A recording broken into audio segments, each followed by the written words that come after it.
नमस्कार, नारी जगत में आपका स्वागत है। आज हम एक खास चर्चा लेकर आए हैं भारतीय अर्थव्यवस्था पर। भारतीय अर्थव्यवस्था में कैसे भारतीय नारी अपना योगदान दे रही हैं, कैसे उसको मजबूत कर रही हैं, कैसी भागीदारी है, क्या कहीं कमी है, कहीं सुधार की ज़रूरत है या फिर संतुलित हैं। आइए जानते हैं और इस पर चर्चा करते हैं। हमारे साथ हैं हमारे विशेषज्ञ श्रुति मिश्रा जी, जो कि आरडीएस कॉलेज से हैं और इकोनॉमिक्स की प्रोफेसर हैं। तो चलिए चर्चा शुरू करते हैं और जानते हैं अपनी अर्थव्यवस्था के बारे में। जैसे कि आप जानती हैं कि हमारी जो ये एक कार्यक्रम है, खास कार्यक्रम है, और हम कोशिश कर रहे हैं कि हम अपनी महिलाओं के बारे में, भारतीय महिलाओं के बारे में, कि कैसे वो अर्थव्यवस्था को मजबूत कर रही हैं, इस पर जानकारी हासिल करें। तो सबसे पहला सवाल यही है कि हमारी भारतीय अर्थव्यवस्था है क्या, कैसी है और कैसे हम इसमें योगदान कर रही हैं। देखिए, जब भी किसी देश को हम आर्थिक परिप्रेक्ष्य के दायरे से समझते हैं तो वो अर्थव्यवस्था का दायरा बन जाता है। उसी तरीके से भारत में हमारे पास जो भौगोलिक संरचना है जिसमें कि एक भौगोलिक हो जाती है कि जो आपका मैप है उसके हिसाब से कितनी आपकी आर्थिक स्थिति है और किस हिसाब से आप पर इसको कह सकते हैं कि जितनी हमारी जनसंख्या के उस हिसाब से हम निकालते हैं जीडीपी। तो ये कैसे आप कैसे योगदान कर रही हैं हमारी महिलाएं? महिलाओं का भारतीय अर्थव्यवस्था में काफ़ी योगदान है। बस अंतर इतना है कि महिलाओं के योगदान को हम किस तरीके से कैसे समझते और रखते हैं अर्थव्यवस्था में, ये महत्वपूर्ण हो जाता है। जैसे कि हम सब जानते हैं कि टाइम यूज़ सर्वे हमें बताता है कि महिलाएं और पुरुष देश में किस तरीके से अपने समय को इस्तेमाल कर रहे हैं।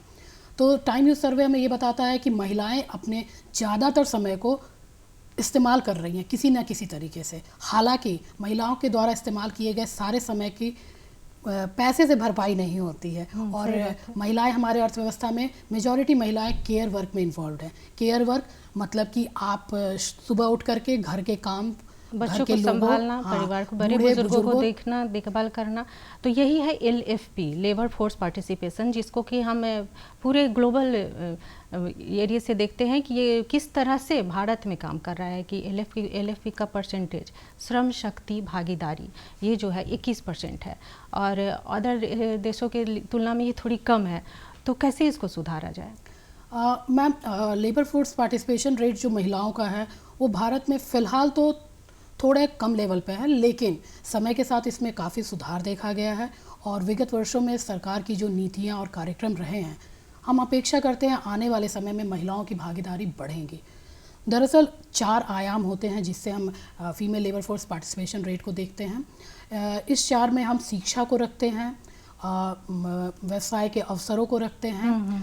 तो सबसे पहले शिक्षा की बात करते हैं। शिक्षित तो हम हो जाते हैं, शिक्षा का रेट हमारा बढ़ रहा है। हर साल हमारी जो भी है एजेंसी निकालती है कि इतनी शिक्षित महिलाएं हैं या फिर लड़कियां हैं। पढ़ाई के दरमियान उनकी कोई कमी नहीं होती, लेकिन जब काम की बात आती है तो काम उनको उस हिसाब से नहीं मिलता, काम का रेट कम हो जाता है। तो ये कैसे मुमकिन है कि उसको बैलेंस किया जाए? मैम, दरअसल अगर आप वेज डिफरेंसेस की बात मुझसे कर रही हैं तो वेज डिफरेंसेस ज़्यादातर ये अनऑर्गेनाइज सेक्टर का इशू निकल के आता है। भारत में हमारी जो आबादी है वो करीब 93% आबादी जो है वो असंगठित क्षेत्र से जुड़ी हुई है। असंगठित क्षेत्र मतलब?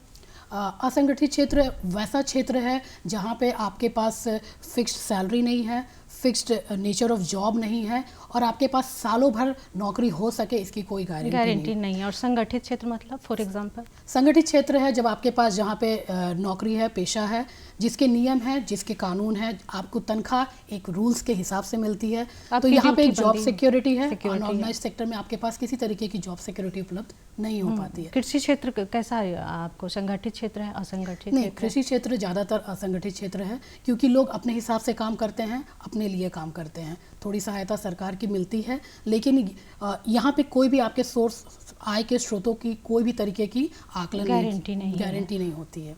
और अगर इसको कन्वर्ट कर दिया जाए, कुछ ऐसे ट्रेनिंग दिए जाएँ, छोटे छोटे लघु उद्योग, कुटीर उद्योग को बढ़ावा दिया जाए, तो कितना बदलाव आ सकता है? देखिए मैम, एक स्टडी किया गया है लेटेस्ट कुछ समय में, उसमें ये पाया गया है कि अगर जो महिलाओं को आप थोड़े क्रेडिट देते हैं, कुछ लोन देते हैं किसी कार्य को करने के लिए, तो उनमें 57% की सक्सेस रेट को देखा गया। इसके विपरीत एक ऐसा ग्रुप भी बनाया गया जिनको लोन के साथ साथ छोटी सी ट्रेनिंग दी गई और ऐसा पाया गया कि महिलाओं में सक्सेस रेट जो है वो 93% का है। तो आप महिलाओं को अच्छी शिक्षा दीजिए, अच्छे अवसर दीजिए, उन्हें थोड़ी सी गुणवत्ता दीजिए, स्किल के फॉर्म में, ट्रेनिंग के फॉर्म में, और इजी क्रेडिट और टेक्नोलॉजी दीजिए। तो इसके थ्रू हम ये कर सकते हैं कि हम महिलाओं के पार्टिसिपेशन को लेबर फोर्स में बढ़ा सकते हैं और उन्हें एक बेहतर आय का जरिया दे सकते हैं। तो ट्रेडिंग के लिए या फिर किसी चीज़ को छोटे से उद्योग पर हम चर्चा करते हैं कि अभी MSME जो हो गया, जिसमें कि माइक्रो, स्मॉल और मीडियम तीन तरह के जो उद्योग इंडस्ट्री बैठाई जाती है, तो उसको अगर बढ़ावा देना है तो महिलाओं को थोड़ी सी हो जाती है कि अगर लोन लेके कुछ अपना डेवलप करें, अगर कोई इंडस्ट्री बैठाएं तो लोन लेने में उनको थोड़ा सा हिचक था। लेकिन अब जब कि 2005 के बाद एंसेस्ट्रल प्रॉपर्टीज़ में उनको जब मौका मिला है कि उनकी खुद की कुछ संपत्ति हो गई है, तो उनको लोन लेने में भी थोड़ा इजाफा हुआ है और दिक्कत नहीं आई है। तो पहले मुमकिन ये सब चीज़ नहीं था और आज है। तो क्या कारण है कि अभी धीरे धीरे अभी 2005 के बाद अब तो जैसे कि हम सब देख रहे हैं कि 75 साल हो गए आज़ादी के, हम अमृत वर्ष में अपना समय बिता रहे हैं, तो 21% और चाइना का जहां हम देख लेते हैं रेट है लगभग 70 to 75% लेबर फोर्स पार्टिसिपेशन। तो इतना बड़ा गैप है, तो हम कैसे आगे बढ़े इसमें? मैम, इसमें कई आयाम हैं, जैसे कि खुद महिलाओं को आगे बढ़ना होगा, दूसरा सरकार को महिलाओं जो को हमारी मदद स्टेट देनी पॉलिसीज है, तो स्टेट पॉलिसीज में कितना आप सोच रही हैं कि इम्प्रूवमेंट हुआ है या होना चाहिए? नहीं मैम, समय के साथ बहुत हुआ है। जैसे मैं बोल रही थी, लघु उद्योगों को जिस तरीके से सरकार बढ़ावा दे रही है और सेल्फ हेल्प ग्रुप, स्वयं सहायता समूहों को जिस तरीके से बढ़ावा मिल रहा है, हथकरघा व्यवसाय को जिस तरीके से सरकार के द्वारा प्रोत्साहन मिल रहा है, ये सारे ऐसे। पशुपालन में भी कुछ है, पशुपालन में भी है, हथकरघा में भी है कुछ ऐसा, मतलब आप अपनी जो रोजगार है उसको प्रमोट कर रही हैं, प्रगति पर ले जा रही हैं, तो आपको सहायता मिलती है सरकार से काफ़ी सहायता मिल रही है। ना कि सिर्फ वो छूट दे रहे हैं, बल्कि आपको टेक्नोलॉजी और ट्रेनिंग भी प्रोवाइड कर रहे हैं। अभी इसी बजट में सरकार ने एक अनाउंसमेंट किया है जो कि महिला क्वायर योजना के नाम से जाना जा रहा है, जो कि मिनिस्ट्री ऑफ MSME के तहत लॉन्च किया गया है। इस योजना में क्या किया गया है कि महिलाओं को क्वायर से रिलेटेड कुछ ट्रेनिंग दी जा रही है, ताकि वो क्वायर को इस्तेमाल करना, उससे बेहतर सामान बनाना सीख सके, ताकि वो अपने छोटे कुटीर उद्योगों को शुरू कर सके। तो इस तरीके की सरकार मॉनेटरी बेनिफिट के साथ साथ ट्रेनिंग और स्किल डेवलपमेंट पे भी सरकार अपना सहायता दे रही है। अच्छा, क्या कारण है कि अभी भी निजी क्षेत्रों में हम 15 से 20% हैं और सरकारी क्षेत्रों पे 60 से 65%? ऐसा इतना बड़ा गैप निजी क्षेत्रों के प्रति रुझान क्यों नहीं है? क्यों? चूँकि पार्टिसिपेशन देना है, हमें श्रम शक्ति भागीदारी बढ़ानी है, तो इसमें तो देना चाहिए। मैम, जहाँ तक मेरी समझ है, कहीं ना कहीं जो वर्क नेचर है भारत में या देश भर में, पूरे विश्व में भी, महिलाओं को ध्यान में रख करके वर्क नेचर नहीं बनाया गया है। जो काम का कल्चर होता है वो पुरुषों के माध्यम से बनाया गया है। समय के साथ इस पर भी बदलाव आ रहा है, जैसे कि अगर हम पोस्ट कोविड दौर में देखते हैं तो वर्क फ्रॉम होम का कल्चर आया है, पार्ट टाइम जॉब का कल्चर बहुत ग्रो किया है। तो आप जब ऐसे आयामों को उठाते हैं तो आप देखते हैं कि महिलाओं की हिस्सेदारी और भागीदारी और बढ़ती हुई दिखती है। इसमें मैं एक स्टडी को कोट करना चाहूँगी, जिसमें ऐसा पाया गया था कि महिलाओं से पूछा गया कि आप काम करने के कितनी इच्छुक हैं। करीब 70 से 75% महिलाएं काम करने के इच्छुक थी, लेकिन अपने घरेलू समस्याओं की वजह से वो कार्य क्षेत्र में उतने उभर कर नहीं आ पा रही थी। तो उस स्टडी में महिलाओं को जब विकल्प दिया गया कि आप किस तरीके के काम को लेना चाहेंगी या आप कैसे काम कर पाएंगी, तो अगर job with in the premises है, जैसे कि वर्क फ्रॉम होम का कल्चर शुरू हुआ है, तो 95% महिलाएं काम करने को फिर से तैयार हैं। अच्छा, तो इंटरप्रेन्योर, एक शब्द ये भी आ रहा है इंटरप्रेन्योर, जो कि लगभग कोविड के बाद ये शब्द काफ़ी इजाफा हुआ है। तो इंटरप्रेन्योर का क्या मतलब है और क्यों महिलाएं इसमें इतना बढ़ चढ़ के भाग ले रही? महिलाएं नहीं, पुरुष भी ले रहे हैं, लेकिन महिलाएं कुछ ज़्यादा ही हैं, क्योंकि घर से शुरू हो जाता है, ऑनलाइन शुरू होता है, तो इसमें क्या? जी, एंटरप्रेन्योरशिप जो होता है वो आप खुद के हुनर, खुद के ऊर्जा से आप किसी व्यवसाय को शुरू करती हैं और उसे मार्केट तक पहुंचाती हैं सामानों को। महिलाओं के साथ एक एडवांटेज है कि उनके पास समय तो होता है, लेकिन वो समय ऑफिस आवर के अलावा का समय होता है जो उनके पास बचता है। तो अगर आप एंटरप्रेन्योरशिप की बात करेंगे तो महिलाएं उद्यमी खुद से बाजार में पकड़ बना रही हैं, वो अपनी मेहनत लगन से वस्तुओं को बना रही हैं और सफल भी हो रही हैं। तो इसी तरीके से एंटरप्रेन्योरशिप ग्रो किया है, क्योंकि सरकार भी अपने इनपुट्स दे रही है, लोगों को सपोर्ट कर रही हैं कि आप इजी लोन, इजी क्रेडिट और इजी सपोर्ट लीजिए सरकार से। और इस मुकाबले वो क्या कर रहे हैं कि महिलाएं आगे बढ़ चढ़ के आ रही हैं। एंटरप्रेन्योरशिप में करीब 80% जो भागीदारी है वो महिलाओं की है, जो कि काफ़ी सराहनीय है। अच्छा, भारतीय महिलाओं की जो उम्र है काम करने की 15 से 59 साल है, तो ये एंटरप्रेन्योरशिप जब से ये आया है तब से ये एज लिमिट कहीं मायने नहीं रखती। बिल्कुल। हाँ, और कभी भी अभी जब कोविड के बाद ज़्यादातर ये बात देखने को आई है कि जो महिलाएं पहले काम छोड़ चुकी थी या फिर अपने स्किल को मतलब लगभग भूल चुकी थी, उन्होंने फिर से शुरुआत की क्योंकि एक ज़रूरत बन गई। तो ये जो आपदा में अवसर की जो बात है, हाँ, वो कैसे, पहले एडम स्मिथ भी कहा करते थे कि आवश्यकता ही आविष्कार की जननी है, तो यहाँ पर हम अपना योगदान कैसे कर रहे हैं? मैडम, ये बात तो बड़ी अच्छी है कि महिलाओं ने आपदा के समय अवसर तलाशा और अपने आप को साबित किया है। बट मैं ये भी कहना चाहूँगी कि इसके साथ साथ महिलाओं ने एक और बहुत महत्वपूर्ण कार्य किया है, वो है कि अपने पारंपरिक कलाओं को उन्होंने संजो के रखा है। जैसे कि हम मधुबनी पेंटिंग ही देख ले, या छोटे छोटे आर्ट फॉर्म्स हैं, आप इवन पेंटिंग के कुछ फॉर्म्स हैं। अभी फ़िलहाल में ही एक पद्मश्री मिला है क्योंकि उन्होंने झारखंड में कुछ ऐसे कला को संजोया जो कि लुप्त हो रहा था। तो जो आप सिर्फ ना उद्यमी बन रहे हैं, बल्कि आप अपनी कला को बचा भी रहे हैं, अपने कल्चर को संजोने का भी बचाया, आगे बढ़ाने की भी कोशिश कर रहे हैं। और ये जो छोटा सा MSME के बारे में है कि अगर ये उद्योग आगे चल के बड़ा होता है, आप बड़े लेवल पर आप अपना बिजनेस शुरू कर बढ़ा देते हैं, तो जो एक्सपोर्ट में जो बेनिफिट मिलते हैं, जो बाहर अगर आयात होता है आपका, जैसे मधुबनी पेंटिंग के बारे में कहा कि ये पेंटिंग अब उकेरा भी जाता है, बाहर भी भेजा जाता है, पहचान मिली है, तो इससे सरकार से कैसे मतलब आर्थिक स्थिति में मदद मिलती है? मैम, सरकार भी इस पर सहयोग करती है, वो तमाम तरीके के रिबेट्स एंड सब्सिडीज प्रोवाइड करती हैं ताकि आपको ज़्यादा से ज़्यादा इसके फ़ायदे मिल सके। अगर आप मार्केट तक पहुंच रहे हैं, MSME सेक्टर ने तो एक और पहल शुरू की है।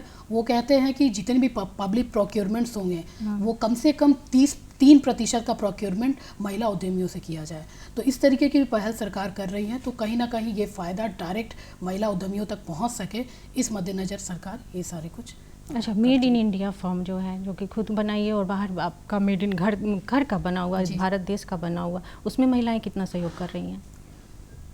मेड इन इंडिया जो मैन्युफैक्चरिंग सेक्टर हो गया आपका, जो बनाया हो गया, आप उसमें काम करती महिलाएं हैं, यही है असंगठित क्षेत्र है, लेकिन उसको संगठित करने में भारत सरकार की जो योजनाएं हैं वो काफ़ी योगदान कर रही हैं, और ये भी एक्सपोर्ट जड़ की तरह बाहर जा रही है। जैसे सूती कपड़े का उद्योग हो गया, बांग्लादेश में भी ये सब चीज़ें थी, लेकिन भारत में बढ़ चढ़ के इसमें महिलाओं ने हिस्सा लिया है, तो ये कैसे आगे आ रही हैं? मैम, मैं इसको हथकरघा के रूप में देखती हूँ, क्योंकि हथकरघा एक ऐसा व्यवसाय है जो कि भारत में काफ़ी प्राचीन है और उसके 2-3 एडवांटेज है। जैसे कि सबसे पहला कि इसमें महिलाओं की काफ़ी भागीदारी रहती है, दूसरा ये है कि ये कृषि के काफ़ी करीब होता है, और तीसरा कि पूरा परिवार हथकरघा में इन्वॉल्व होता है। तो इन सब आयामों से क्या होता है, पूरा परिवार एक व्यवसाय में जुड़ा होता है, सबके हाथ में पैसे होते हैं। महिला खुद को आर्थिक तौर पे मजबूत महसूस कर पाती है, और सरकार जब उसे सपोर्ट करती है, जैसे फ़िलहाल भारत में करीब 32 लाख परिवार हैं जो हथकरघा से सीधे तौर पे जुड़े हुए हैं, तो ये महिला सशक्तिकरण, महिला को आर्थिक तौर पे मजबूत बनाने, इन सब की एक अच्छी पहल है। तो भारत सरकार की योजनाओं का ये सशक्त रूप है, महिला सशक्तिकरण के रूप में भी। लेकिन ये जब हम बात करते हैं कि शिक्षित महिलाएं हो रही हैं, शिक्षा के क्षेत्र में आगे बढ़ रही हैं, लेकिन आप उसको मौका कम मिल रहा है। जैसे प्राइवेट सेक्टर में 15 से 20% है, तो उसको बढ़ाने के लिए और सारे रोजगार, जैसे कि दूसरे देशों की तुलना में हम देख रहे हैं कि जब भी महिलाएं थोड़ी सी पढ़ाई लिखाई कर लेती हैं, उसके बाद वो चली जाती हैं घर के कामकाज में, श्रम शक्ति उनका उधर चला जाता है, लगभग 60 से 65% उधर जा रहा है, जो घरेलू कामों में जा रहा है। तो उसको इधर मोड़ने के लिए और सारे रोजगार भी डेवलप करने होंगे।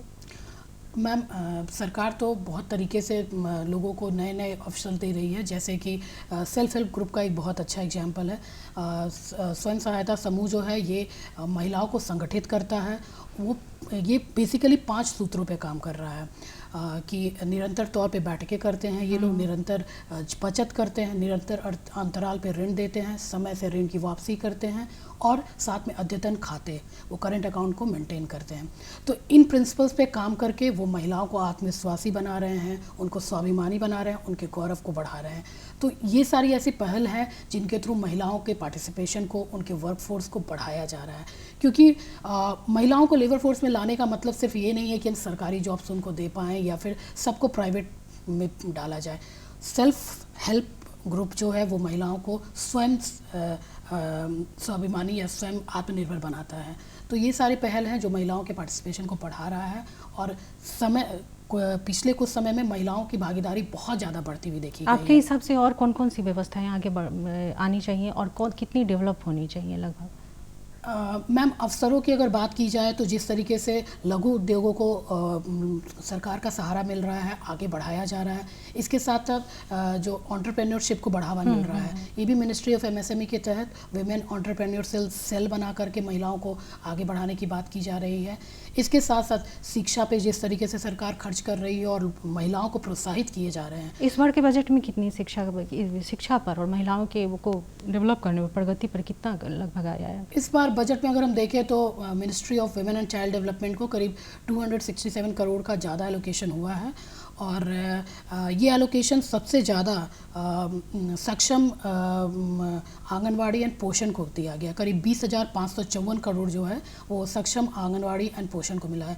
क्योंकि महिलाओं की स्थितियों की जब बात की जाती है तो बहुत बड़ी समस्या जो निकल के आती है वो होती है महिलाओं के पोषण को लेकर। उस पर अभी भी काम चल रहा है। 51% तो महिलाएं एनीमिया से ग्रसित हैं, तो ये तो एक बहुत बड़ा वो है। तो काम तो इस पर काफ़ी करना है, लेकिन इसमें और आगे बढ़ने के लिए तो जैसा कि अब बता रही थी कि कैसे इसको आगे डेवलप किया जाए।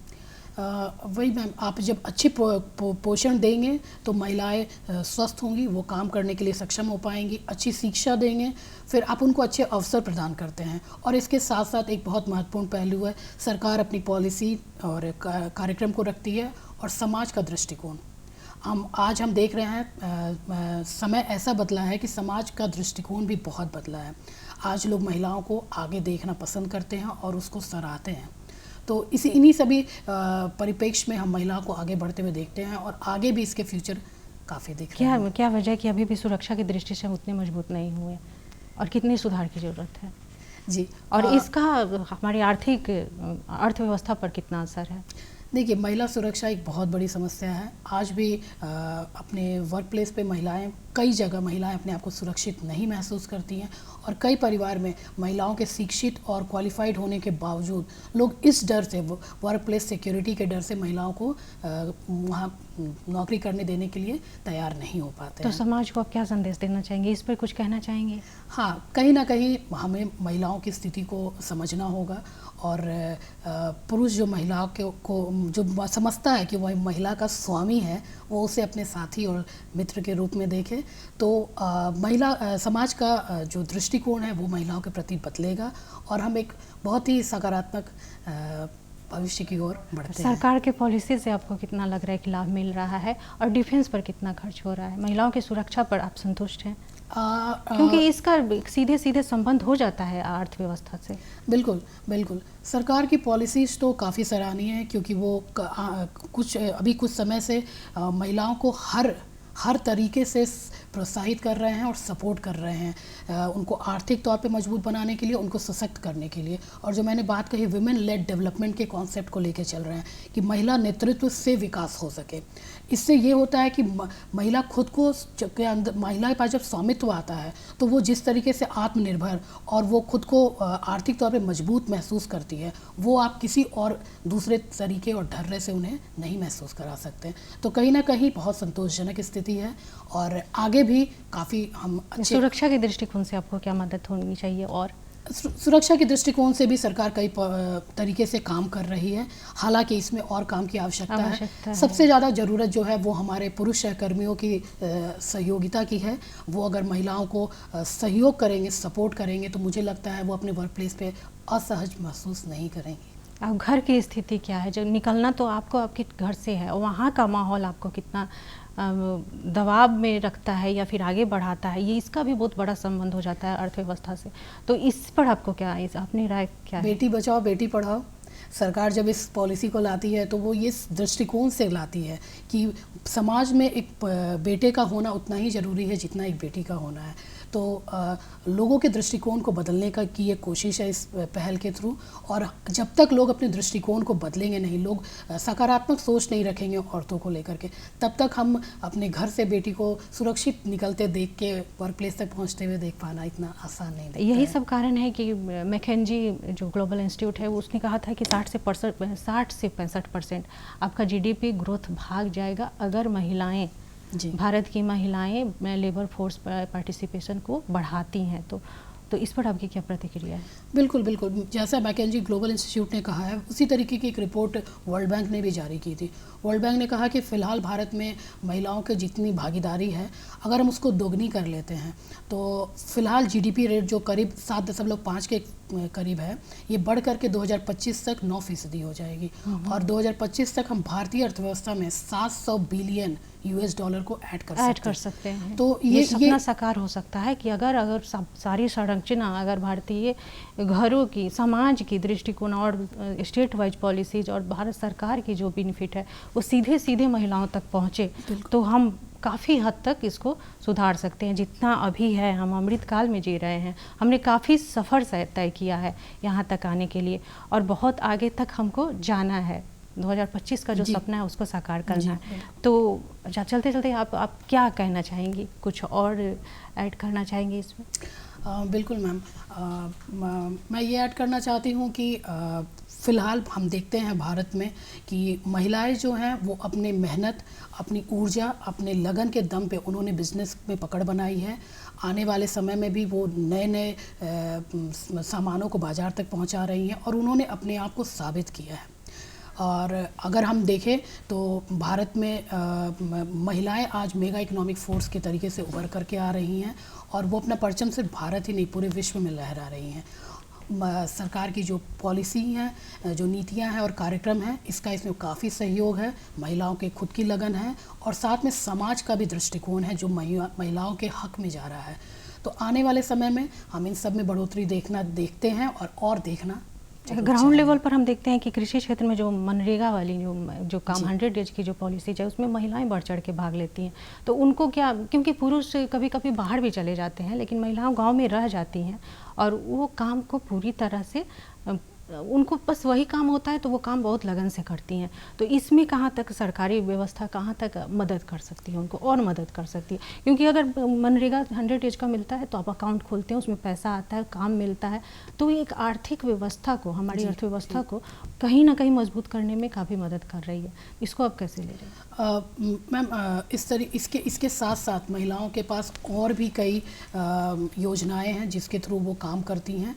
जैसे कि सरकार महिलाओं को आगे बढ़ाने के लिए prime minister employment generation program run कर रही है।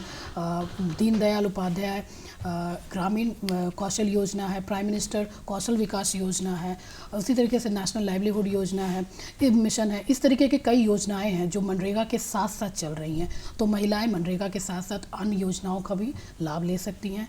अलग अलग मिनिस्ट्रीज है जो महिलाओं को के अपलिफ्टमेंट के लिए काम कर रही हैं। तो इस हिसाब से आपने, समय कम है, चर्चा तो बहुत बड़ी हो सकती है और लंबी जा सकती है, लेकिन हम यहीं पे इसको विराम देते हैं। तो आप यहाँ आई इसके लिए बहुत बहुत धन्यवाद, इतनी अच्छी बातें बताई। तो कुल मिलाकर हम देखते हैं कि सारी व्यवस्था कहीं ना कहीं हमें समाज से जोड़ती हैं। यानी कि जब आप एंटरप्रेन्योर या फिर अपना खुद का काम शुरू करते हैं तो आपको हर दिक्कत आती है, रुकावटें आती हैं आपके सफ़र में। तो लेकिन एक बात यहाँ कहना है कि गलती करना हमारी प्रकृति है, नेचुरल है। गलती को मान लेना हमारी संस्कृति है, लेकिन गलती को देख के उसको सुधार के आगे बढ़ना ये हमारी प्रगति है। तो इसी उम्मीद के साथ कि आज का ये कार्यक्रम आपको काफ़ी अच्छा लगा होगा। अब हमें दीजिए इजाज़त। नमस्कार।